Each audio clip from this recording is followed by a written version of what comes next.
మీరు AP POLYCET exam కోసం prepare అవుతున్నారా? అయితే ఈ వీడియో మీకోసమే. హలో ఆల్, వెల్కమ్ టు తెలుసుకుందామా యూట్యూబ్ ఛానల్. అయితే మనము POLYCET related free revision classes అనేవి స్టార్ట్ చేసాము. అందులో భాగంగా మనము కొన్ని లెసన్స్, ఇంపార్టెంట్ టాపిక్స్ కూడా డిస్కస్ చేస్తాము. ఇంకా ఎగ్జామ్ దగ్గరగా వస్తుంది కాబట్టి మనం బిట్స్ అనేవి ప్రాక్టీస్ చేద్దాము. ఇంకా కొన్ని పెండింగ్ టాపిక్స్ ఉన్నాయి, అవి కూడా నేను ఫాస్ట్గా ఎక్స్ప్లెయిన్ చేస్తాను. ఇప్పుడు యాసిడ్స్, బేసెస్ అండ్ సాల్ట్స్ గురించి మనము ఇంపార్టెంట్ బేసిక్ పాయింట్స్ అవన్నీ డిస్కస్ చేసి ఆల్రెడీ ఒక వీడియో అప్లోడ్ చేశాను. ఎవరైనా అది చూడకపోతే ట్యాగ్ చేస్తాను, చూడండి. లేదంటే ఛానల్లో ఉంది, ఒకసారి చెక్ చేయండి. నేను అందులో ఎక్స్ప్లెయిన్ చేసిన ప్రతి పాయింట్ మీకు ఎగ్జామ్ పాయింట్ ఆఫ్ వ్యూలోనే చెప్పాను. ఎందుకంటే ప్రతి పాయింట్ మీకు ఎగ్జామ్కి ఇంపార్టెంట్ పాయింట్స్ నేను చెప్పినవి ఒకసారి చూడండి. అది ఇప్పుడు నేను ప్రీవియస్ ఇయర్స్ నుంచి రిపీటెడ్గా అడిగిన కొన్ని క్వశ్చన్స్ అయితే ఇక్కడ చూపిస్తాను, చూడండి.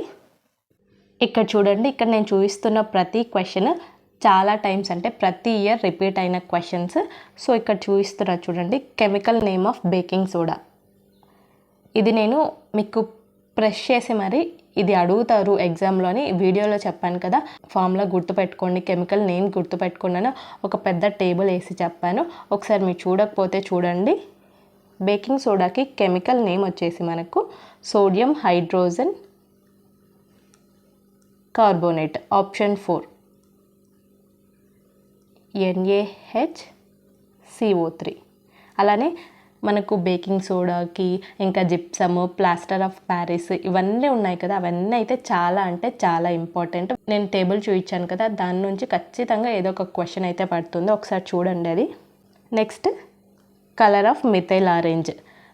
మిథైల్ ఆరెంజ్ అనేది ఇండికేటర్ కదా. నేను చెప్పాను కదా యాసిడ్కి ఎలా చేంజ్ అవుతుంది, బేస్కి ఎలా చేంజ్ అవుతుందని.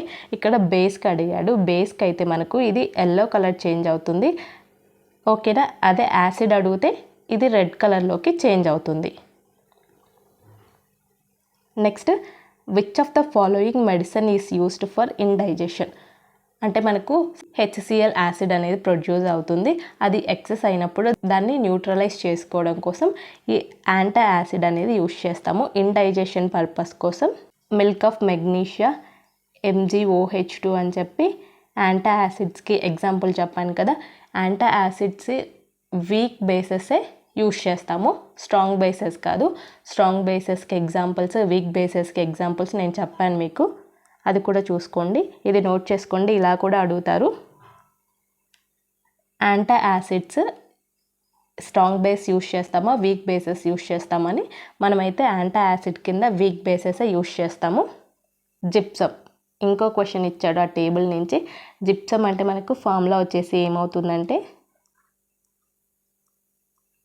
CaSO4 2H2O. ఇక్కడ ఏమడుగుతున్నా అంటే వాటర్ మాలిక్యూల్స్ జిప్సమ్ ఫార్ములాలో ఎన్ని ఉంటాయని అడుగుతున్నాడు. సో ఇక్కడ ఫార్ములా తెలిస్తేనే ఇది అటెంప్ట్ చేయగలం. సో ఇక్కడ 2 ఉన్నాయి, ఆన్సర్ ఇస్ 2, ఓకేనా.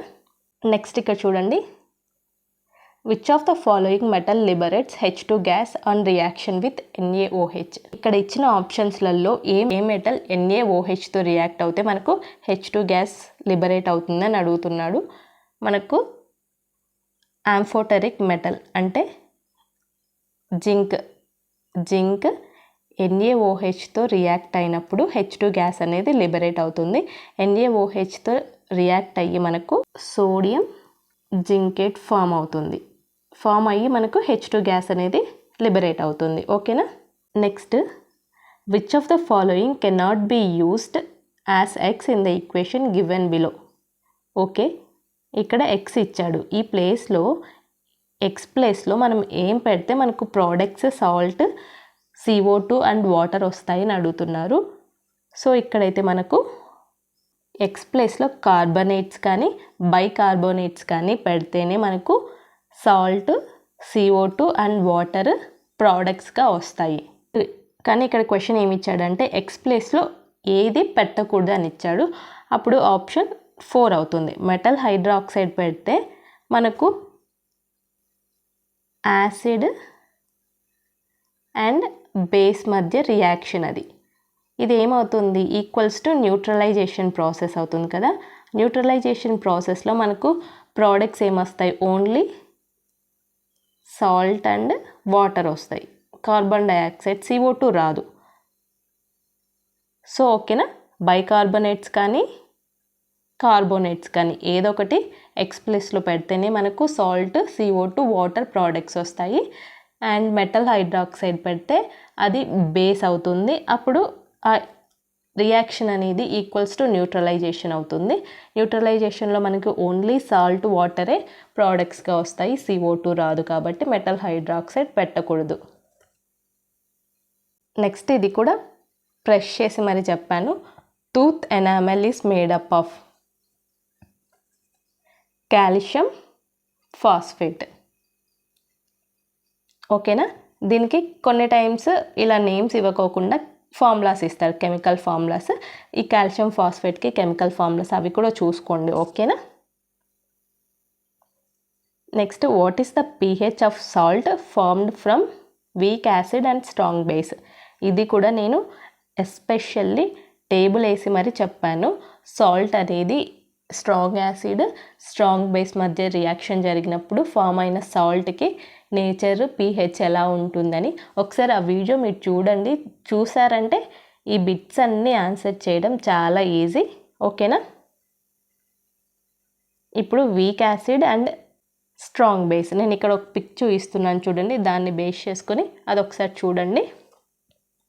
వీక్ యాసిడ్, స్ట్రాంగ్ బేస్ నుంచి ఫామ్ అయిన సాల్ట్కి pH గ్రేటర్ దాన్ 7 ఉంటుంది. So answer is option 2. Next, which of the following are used to detect acidic or basic nature of solution. అంటే indicators, నేను చెప్పాను కదా ఇండికేటర్స్ ఒక సొల్యూషన్ అనేది అసిడిక్ ఆర్ బేసిక్ అని తెలుసుకోవడానికి యూజ్ చేస్తామని. Phenolphthalein, methyl orange, universal indicators, ఇవన్నీ indicators. So answer is all of these. Next, indicators ఇచ్చాడు. లిట్మస్ పేపర్ని బేస్ చేసుకొని acid turns litmus paper into which colour. Blue to red turn చేస్తుంది acid. Next, which of the following character is used in olfactory indicator. Olfactory indicator అంటే మనకు smell change అవుతుంది, అంటే అసిడికా బేసిక్గా అని చెప్పడం కోసము స్మెల్ అనేది చేంజ్ అవుతుంది. ఇక్కడ ఆల్ఫాక్టరీ ఇండికేటర్స్లో స్మెల్ని బేస్ చేసుకొని మనము అది యాసిడా బేసా అని చెప్తాము. ఇక్కడ ఆన్సర్ వచ్చేసి ఇంటూ ఓడోర్, స్మెల్ అన్నమాట. నెక్స్ట్ థర్డ్ క్వశ్చన్ చూడండి. When Na2CO3 reacts with acid then which gas is liberated. చెప్పాను కదా, కార్బోనేట్స్ కానీ బైకార్బోనేట్స్ కానీ యూజ్ చేస్తే మనకు CO2 గ్యాస్ అనేది వస్తుంది.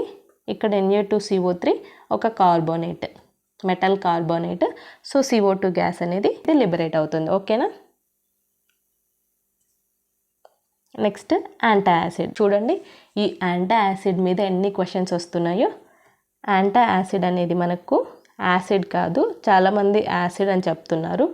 యాసిడ్ కాదు, ఇది ఒక weak base. Next, the nature of non metal oxides. Non metal oxide యొక్క నేచర్ వచ్చేసి ఏంటంటే అసిడిక్ నేచర్. మెటల్ ఆక్సైడ్స్కి నేచర్ ఏంటంటే బేసిక్ నేచర్. ఓకేనా. ఇది కూడా నేను ఇంపార్టెంట్ పాయింట్స్ కింద చెప్పాను బేసిక్స్ గురించి డిస్కస్ చేసేటప్పుడు. ఆ వీడియో మీరు ఖచ్చితంగా చూడండి. ఓకేనా. ఓకేనా, ఇప్పటికీ ఈ బిట్స్ చాలు. ఇంకా మీకు ఇలాంటి ఇంపార్టెంట్ బిట్స్ కావాలంటే కింద కమెంట్ చేయండి. ఆల్రెడీ మనము లైవ్ క్లాసెస్లో కూడా బిట్స్ అనేవి డిస్కస్ చేస్తున్నాము. సో మీరు ఇంకా అప్పుడు కూడా జాయిన్ అవ్వండి. ఇంకా చాలా బిట్స్ అనేవి ఉన్నాయి. ఎలా అడుగుతారు, ఈ ఇయర్ ఎలా అడుగుతారు, అవన్నీ కూడా ఒక దగ్గర గ్యాదర్ చేసి పెట్టాము. సో మీరైతే లైవ్లో జాయిన్ అవుతే అవన్నీ షేర్ చేస్తాము. ఓకేనామా. ఇంకా ఇలాంటి బిట్స్ ప్రతి లెసన్కి కావాలంటే కింద కమెంట్ చేయండి. నేనైతే ప్రతి బిట్స్ ప్రతి లెసన్ నుంచి ఎక్స్ప్లెయిన్ చేస్తాను ఇంపార్టెంట్ బిట్స్. ఓకేనా. Thank you. Thanks for watching.